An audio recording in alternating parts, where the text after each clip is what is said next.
Welcome back to another Stand on Guard. Thank you so much for being here. It's a beautiful Friday, August 8th already. My God, I can't believe we're moving through summer so fast. And I can't believe there's only two people watching. Thank you so much for being here. This is David Krayden broadcasting to you live from our nation's capital, as I do every day, 7 days a week, mostly 365 days a week. We'll be back in a minute with some fun stuff. And I think an incredible seismic change for the Conservative Party and for its leader, Pierre Poilievre. Back in mere moments. The Prime Minister lied and his minions continue to lie.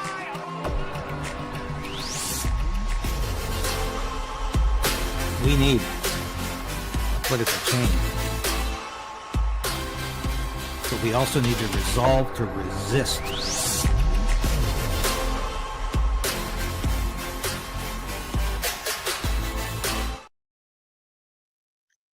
Yes, please subscribe and share this station with your friends and family. YouTube won't do it for me. It's quite clear. I look every day and I look at the analytics.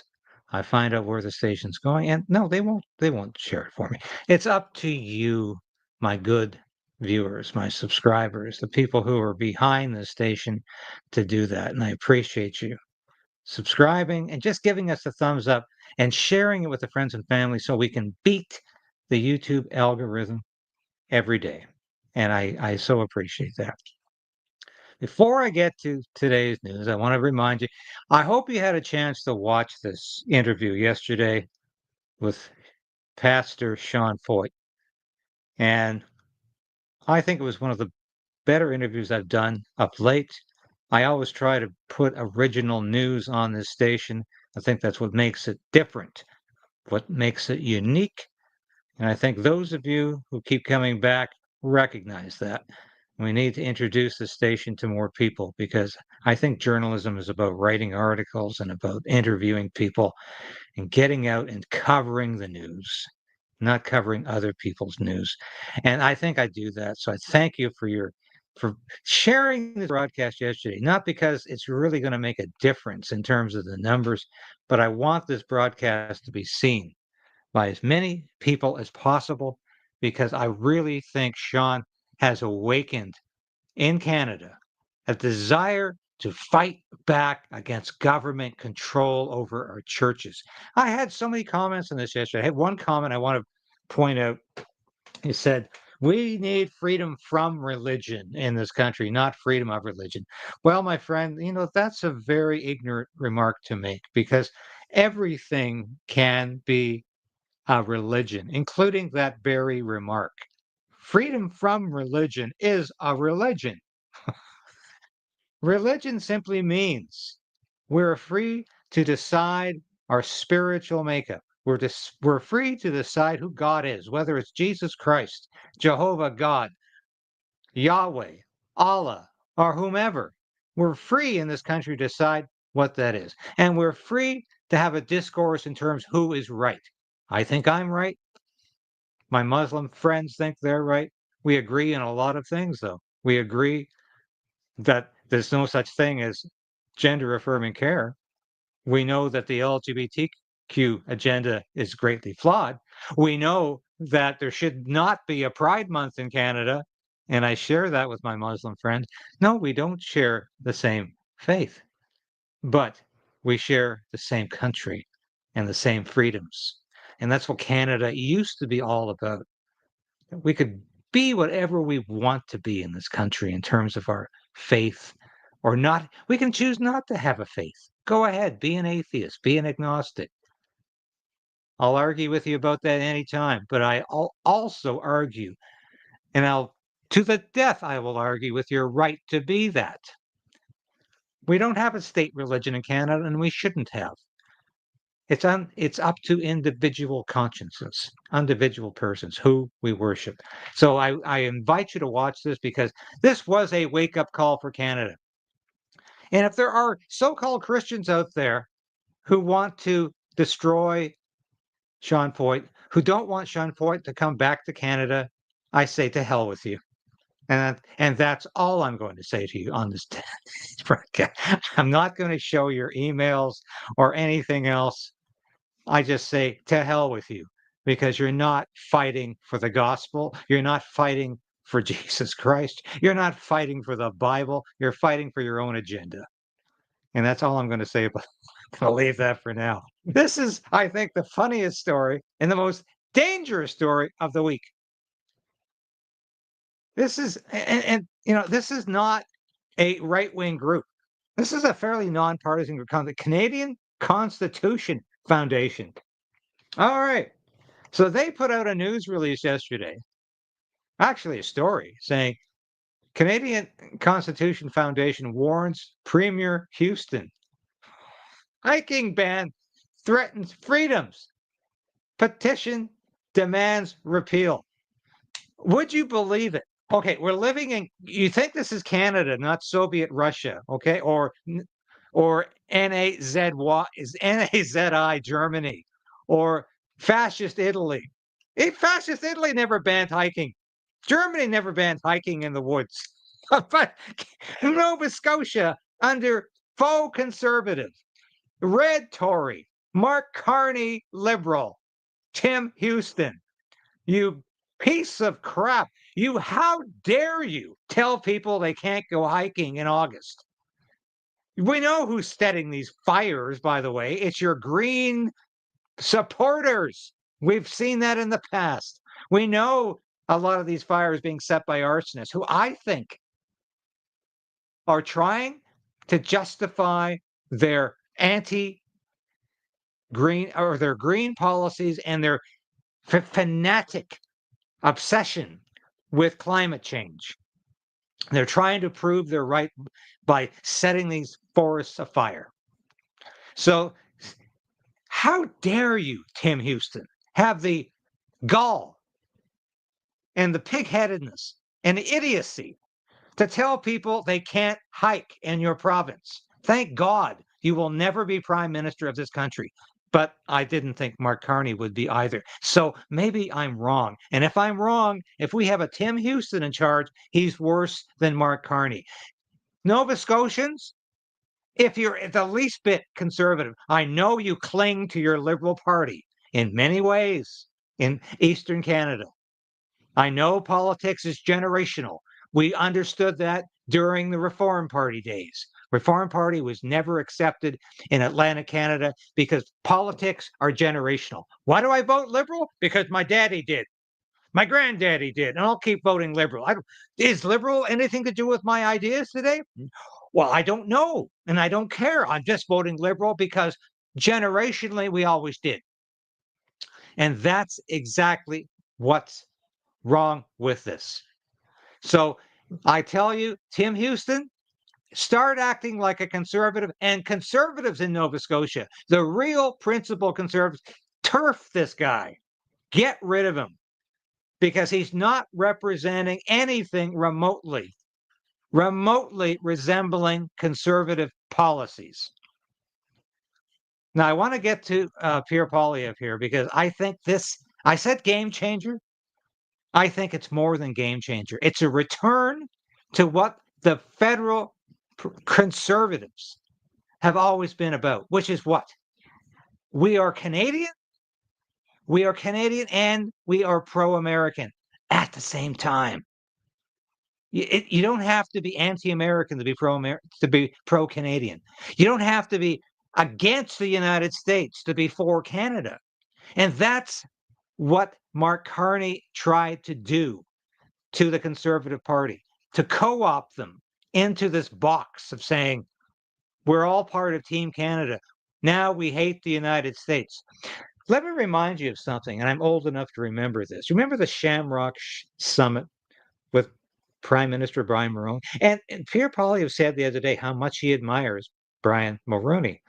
And of course, Brian Mulroney reversed a decade of anger, a decade of anti-American sentiment that was coming from Pierre Trudeau, who had the gall to live under the nuclear umbrella of the United States, but kept pissing on the United States at every opportunity. That was what Pierre Trudeau was all about.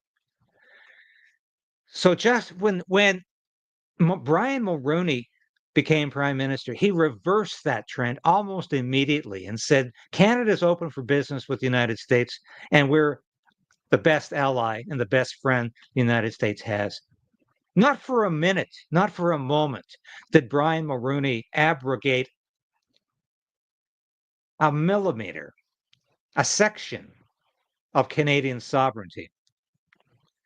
In fact, he did the reverse.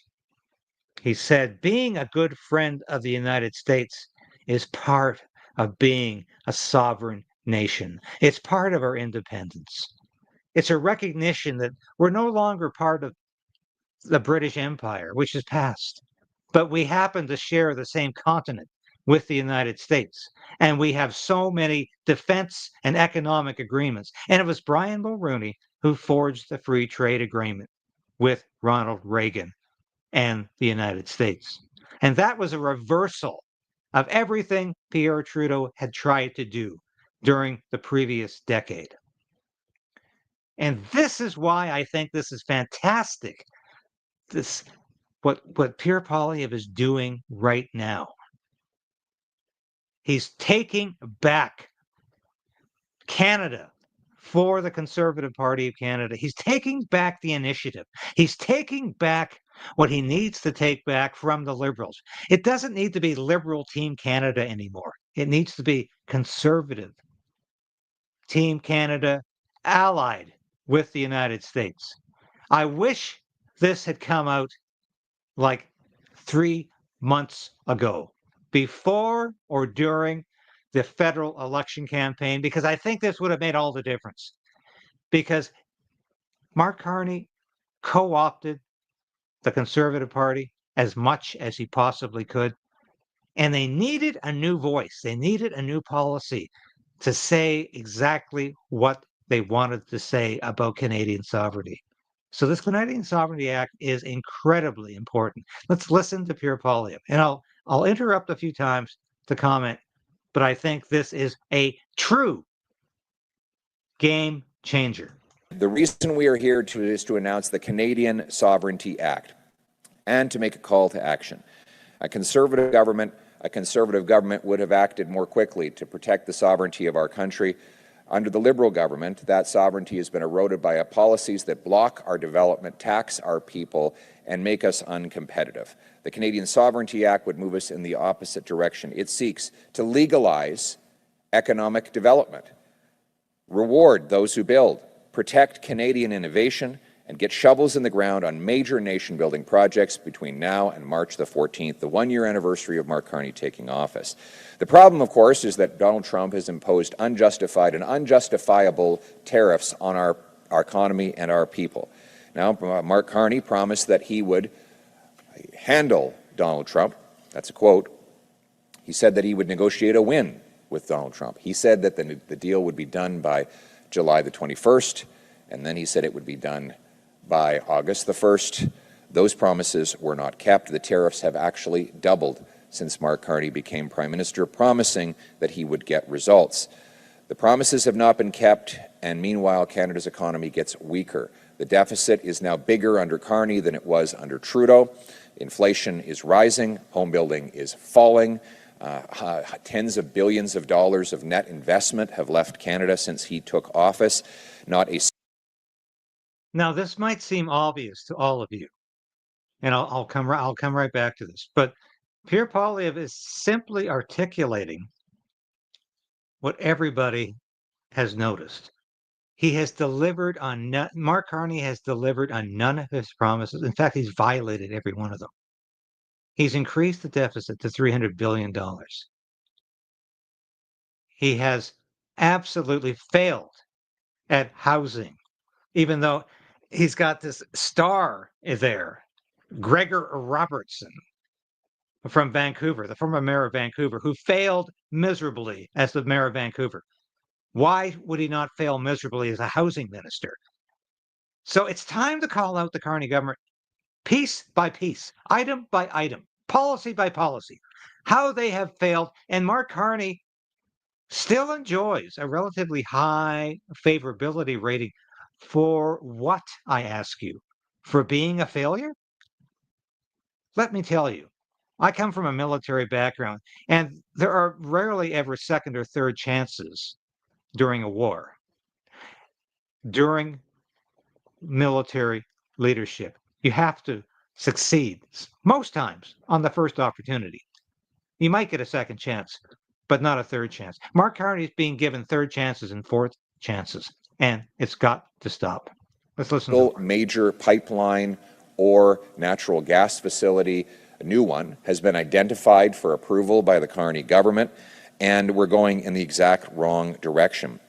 In fact, there are 9 major energy projects right now that mining projects that are waiting for federal approval, many of them backed by Indigenous people. It now takes 18 years to get a mine approved in Canada. The Liberal government has killed $670 billion of resource projects. 16 major projects are dead. Their emissions cap is going to kill, according to the parliamentary budget officer, 54,000 jobs that will vaporize $20.5 billion of GDP. And these are all self-imposed, self-inflicted attacks by the Liberal government on our economy. And I say, go for it, Pierre. List them. Tell the people exactly how Mark Carney's failed Canada. He's even failed his own Liberal supporters and those baby boomers in their 60s and 70s who wanted to support Mark Carney because they thought he was going to save Canada. Rhyme them off, because he has failed us in every respect. And I'm saying, go for it. You're doing it. This is truly a game changer for Pierre Poilievre. He is no longer going to be co-opted by the Liberal government. The Conservative Party will no longer be an echo chamber for the Liberal government. The Conservative Party will develop its own policy and say, like it, or we're going to move forward with it. On housing, Mr. Carney promised the fastest and biggest buildup of housing since the Second World War, that he would double home building. Since that time, home building has actually gone down in Canada, and according to his own housing agency, it will fall next year, and the year after that, it will not even be half of the 500,000 annual builds that he has promised. So far, he's still trying to set up a new bureaucracy with an awkwardly named Build Canada Homes. Because he hasn't even set up the office. He hasn't built an office or built the bureaucracy yet, let alone built a single home. We need to get building now. And now, who do you think thought of that? Because nobody's reported on this, and thank God Pierre Poilievre brought this up. Where did this another layer of bureaucracy come from? Gregor Robertson, the socialist. I won't say more than the socialist mayor of Vancouver, who failed miserably to create housing because he thought the city could do it all, instead of facilitating private enterprise to build apartment buildings and homes. Because Gregor Robertson can't figure out, well, how could we put it? An abolition detail. And that's why this is so important. Pierre Poilievre is calling out Carney not only because he's got a useless housing minister, but the housing minister has decided to create another layer of bureaucracy to decide what to do about housing because he failed miserably. This is an admission of defeat, another admission of defeat from the Carney government. Let's listen to more. Conservative proposal for a Sovereignty Act will take action immediately. In this fall, we will introduce a motion calling on the government to put forward this legislation. The Sovereignty Act will legalize pipeline and other major projects by repealing the anti-development law C-69. It will legalize shipping Canadian energy off the northwest coast of BC by repealing C-48. It will axe the industrial carbon tax, something the Europeans are doing, and given that our competitors in America have no industrial carbon tax, it is untenable to force our people and our industries to pay this tax. We will get rid of the oil and gas cap that kills jobs. We will get rid of the ban on plastics, the petrochemical industry that produces our plastics. The plastics themselves are essential, and so are the jobs that go along with it. This, by the way, this plastics ban is not about, it's just saving your straw. It's about saving you about $400 or $500 a year in food that would otherwise go bad because it would not have plastic to preserve it. And we have a wonderful Alberta-based petrochemical sector that contributes to plastics that we need to protect. We'll get rid of liberal censorship laws that prevent our energy companies from talking about their incredible achievements and their environmental stewardship. We will legalize into the future your right to drive a gas or diesel-powered truck or car by repealing the liberal EV mandate. All of this will be in one bill. Next, we're going to reward those who build. We'll get rid of the capital gains tax. Is this the Magna Carta of the Conservative Party?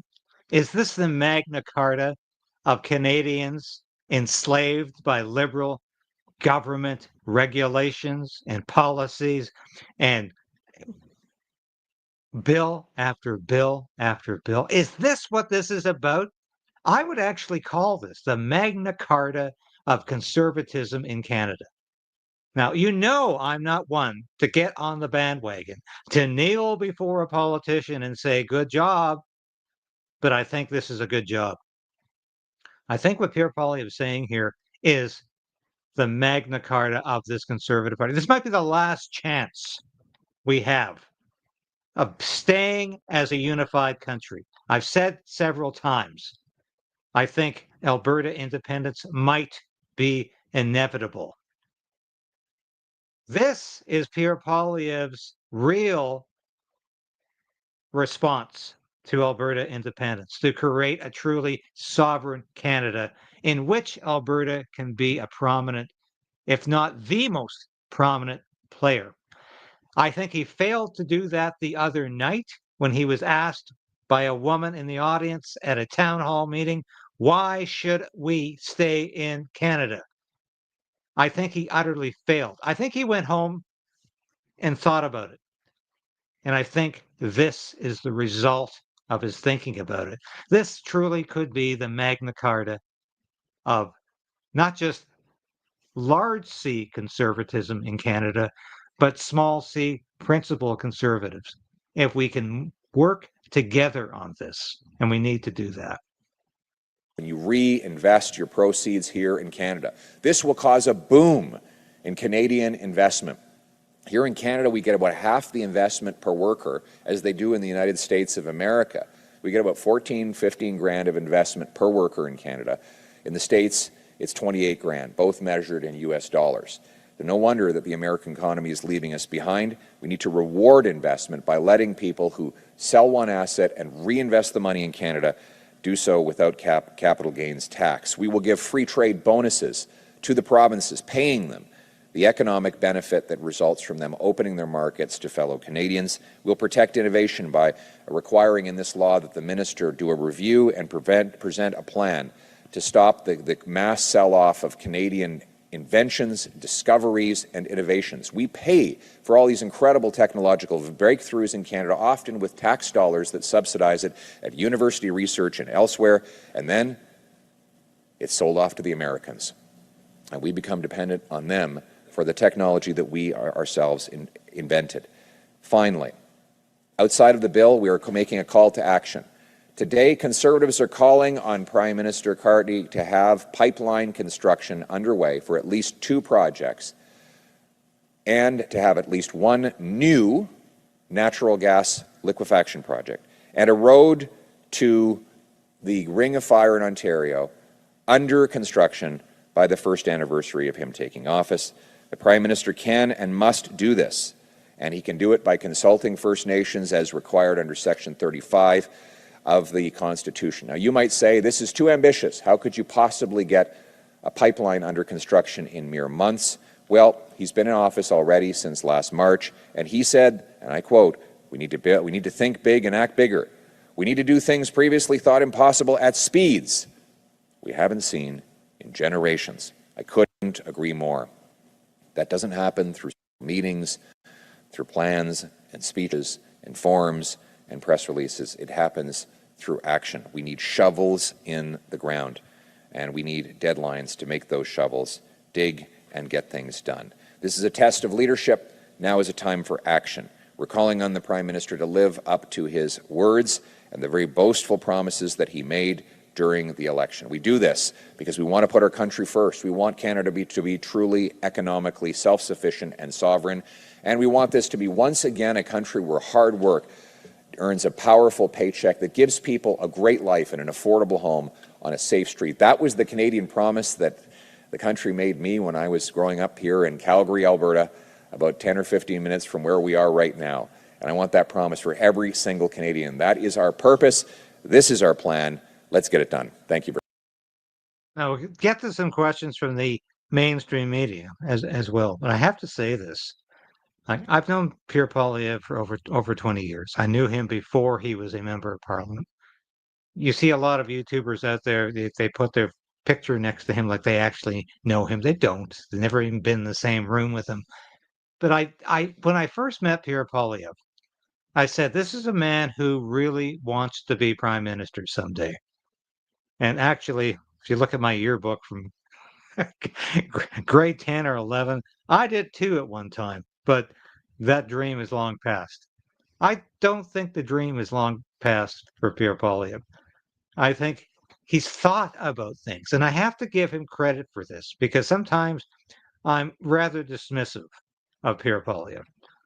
Even though I told you we needed a conservative government in the last federal election.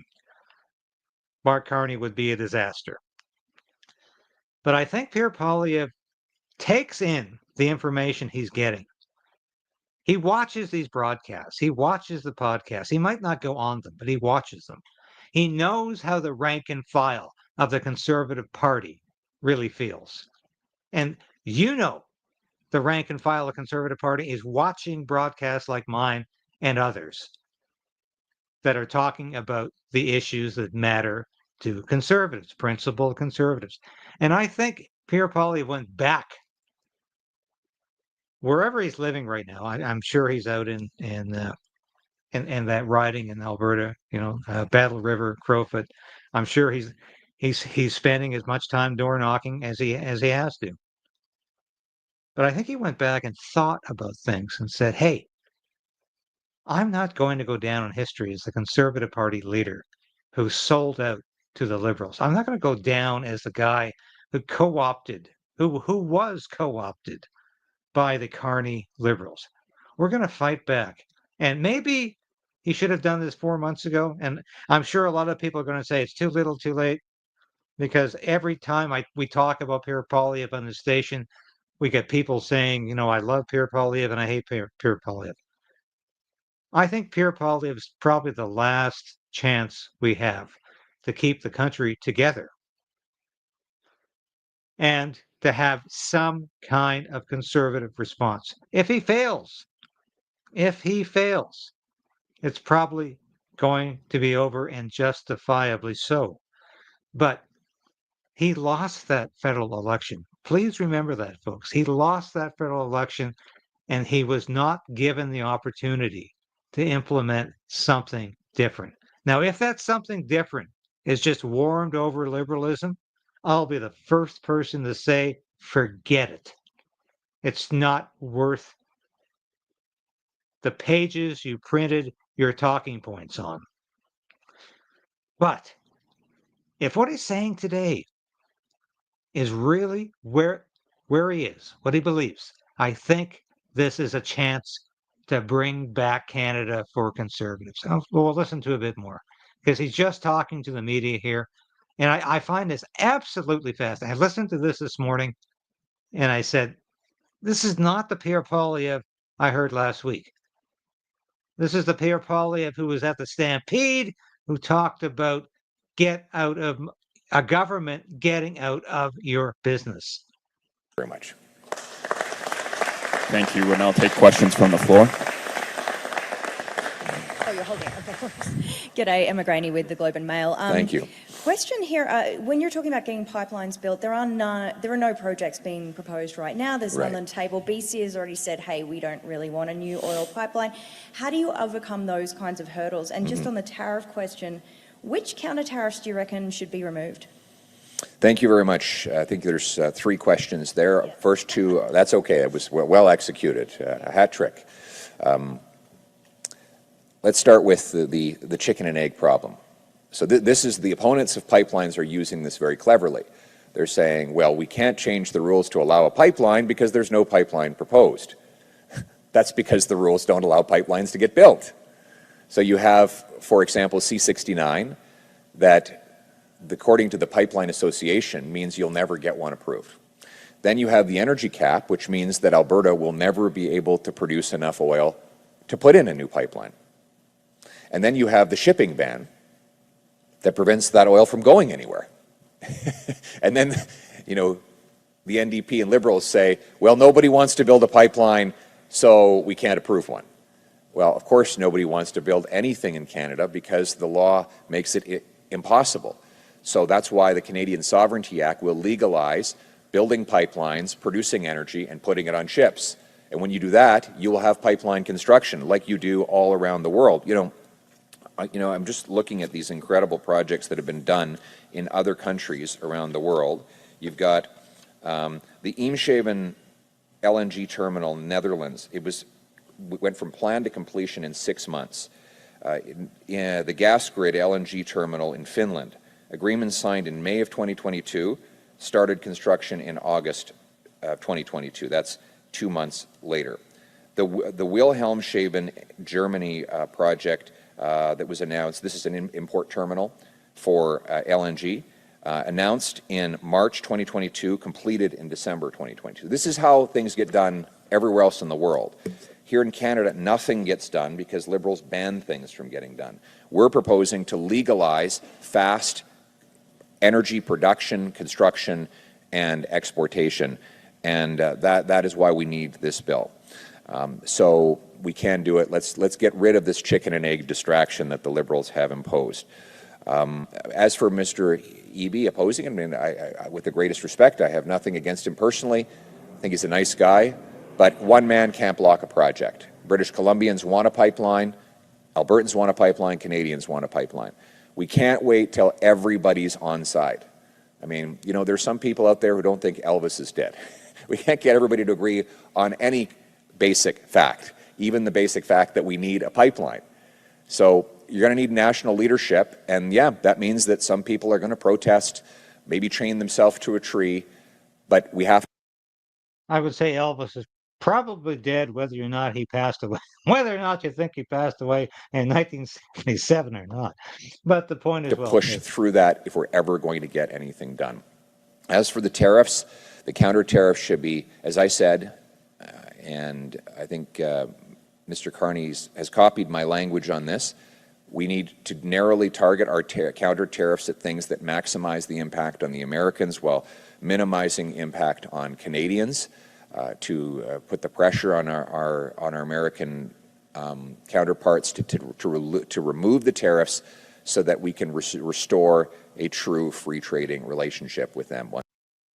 Okay, but of course, Mark Carney's playing a double game here. He's playing a very dangerous game of poker with a third partner that's not actually sitting at the table.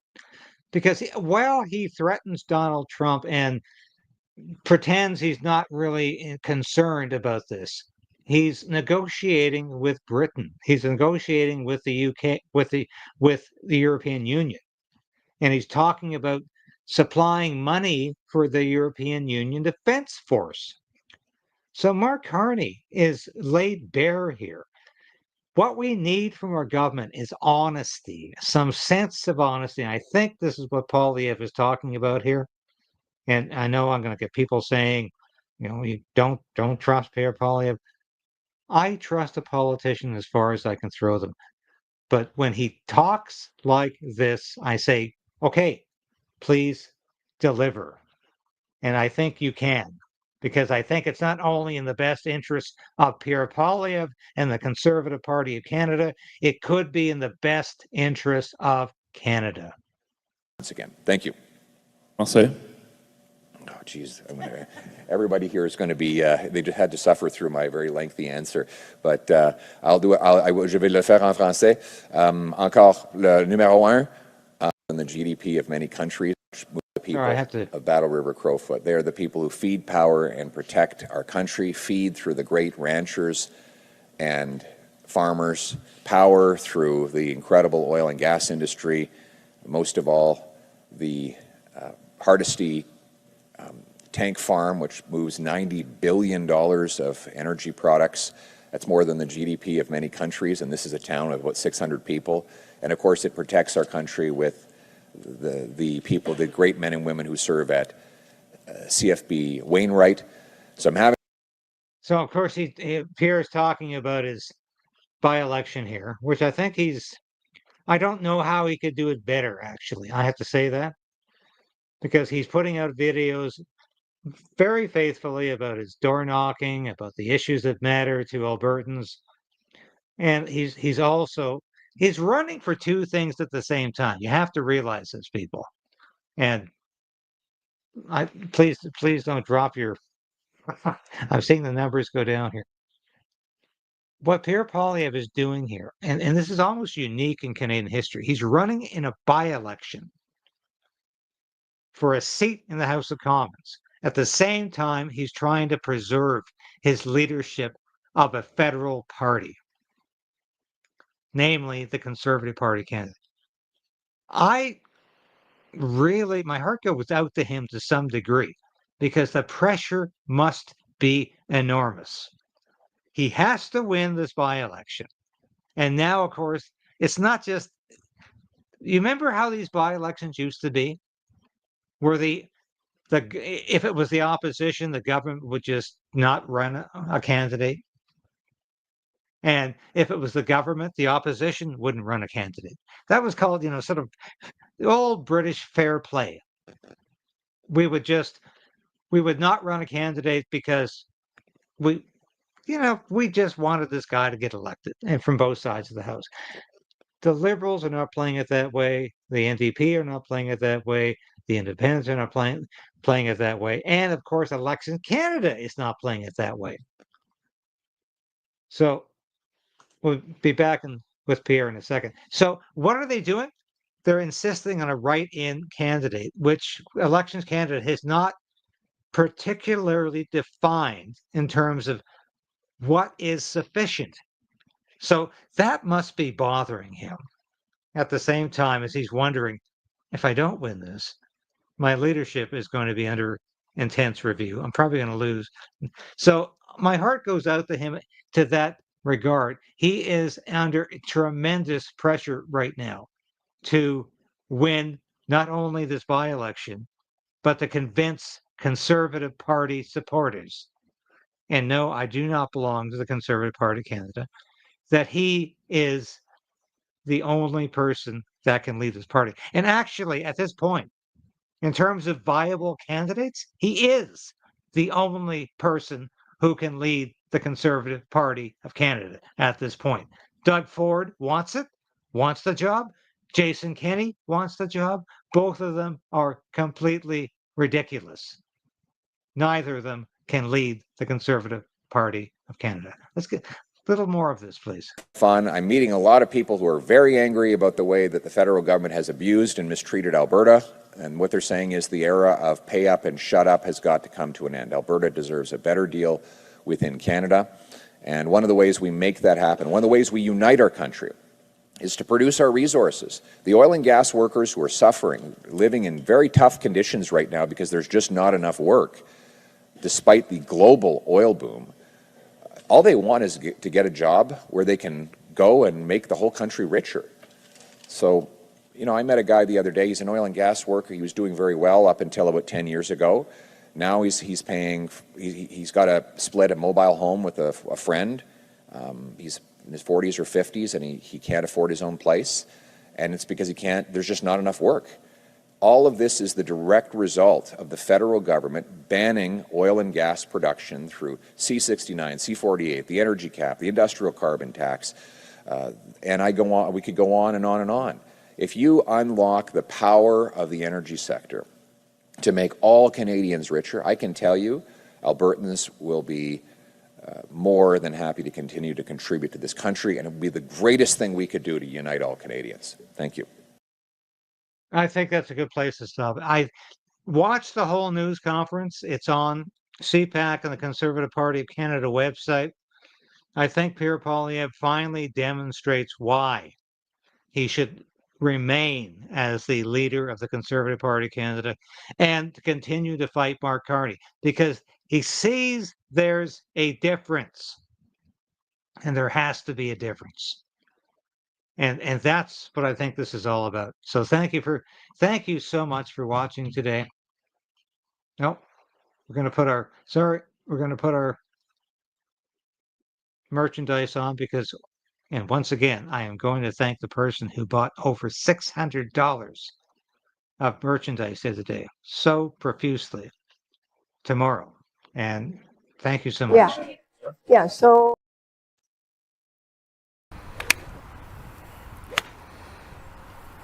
But you are the senior minister of you and Minister Robertson. Are you going to say in cabinet, number one, we should cancel this loan in favor of steel and aluminum and shipbuilding here in Canada, yes or no? Yeah.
Thank you again for watching the show today. And I encourage you again to watch yesterday's interview with Sean Foyt. I think this is a seminal example of where Christianity is today, despite detractors who think otherwise.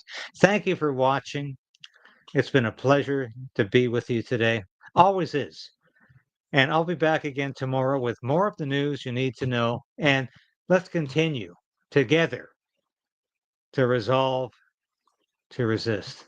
This has been David Krayden broadcasting live to you from Ottawa. Bye for now.